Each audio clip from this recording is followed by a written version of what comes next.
and it's awesome to see a jam-packed store for Julie and her awesome book.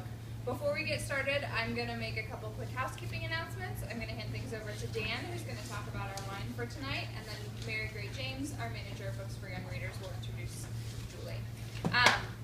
If you haven't already, now is a great time to make sure that your cell phone is on silence or vibrate so that we can minimize interruptions and distractions when Julie is talking. She's going to chat for a bit about the book.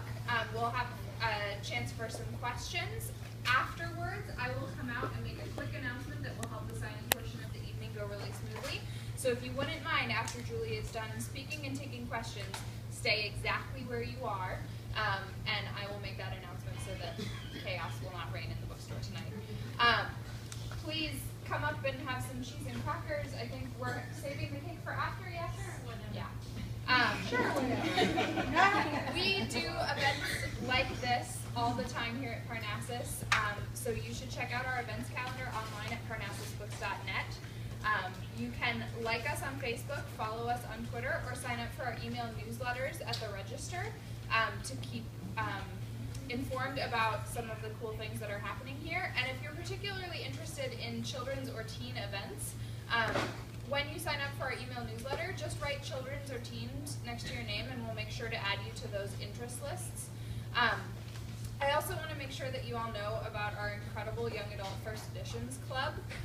Our July-August selection, which comes out on Tuesday, is Adele Griffin's The Unfinished Life of Addison Stone.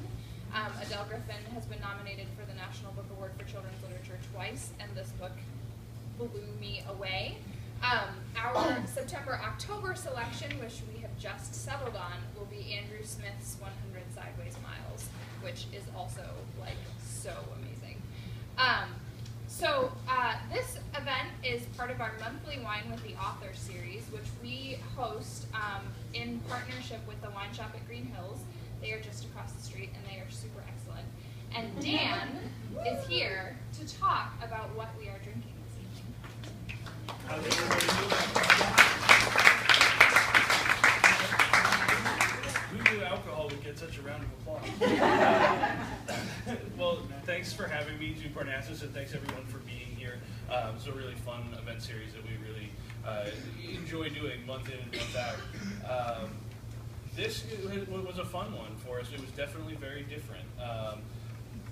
So essentially what the series is, if you're new to a Wine with the Author idea, we are given, a book is chosen for one of the monthly events, and I read the book and get to sit down and play with it and try to think about what wine to pair with the book on more of an intellectual level.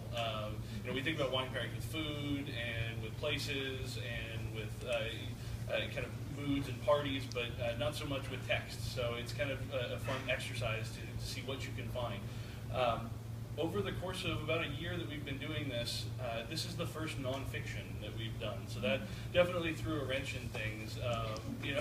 It's sometimes easier to pull story elements out of something that has more of a contiguous narrative to it. So this was an interesting challenge. The book is fantastic, by the way, and it really brought out some fun issues, some interesting issues, and some very serious issues, but in a really enjoyable context.